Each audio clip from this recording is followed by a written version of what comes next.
في الفيلا هنا معتمدين الاعتماد الكلي على اللون الجراي بتاعنا زي ما هو موجود قدامكم في الدرج وفي المكتبات، وكمان عندنا تجاليد كتيره من الجراي. بس اللون الجراي طبعا ما ينفعش يكون لوحده، لازم ندخل معاه لون تاني والا كان السلم هيبقى شكله قوي، ما كانش هيبقى احلى حاجه. بس مش ده الموضوع اللي انا جاي اتكلم عليه. المعلومه المهمه قوي ازاي استلم السلم علشان يطلع معايا بالشكل المريح والشكل الحلو ده.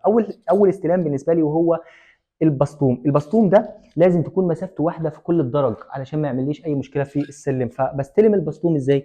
هنا عندي المتر 3 سم ونص للبسطوم، وهنا هتكون 3 سم ونص، وكل الدرج بتاعي هيكون 3 سم ونص في البسطوم بتاعه. ده بيخلي السلم بتاعي مظبوط وبيخليه معدول كمان علشان السلم ما يقلبش. حاجه اهم من ده برضو، لازم استلم السلم بتاعي خيط، لازم اشد خيط من الاول للاخر علشان اتاكد انه الدرج كله بطول واحد، والا هيكون في درجه سابقه درجه وده هيعمل لي مشكله كبيره.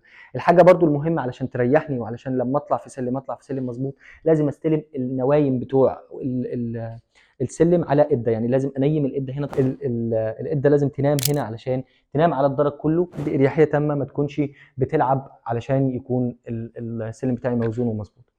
الجراي هنا طبعا موجود معايا زي ما قلنا في السلم، وموجود في المكتبات، موجود في اكتر من حاجه برضو. دخلت مع اللون الابيض علشان يكسره، علشان يكسر غمقانه، فعملت البرجوله بتاعتي هنا باللون الابيض. طبعا هو الكومباوند كده كده اللي بيجبرنا على اللون ده.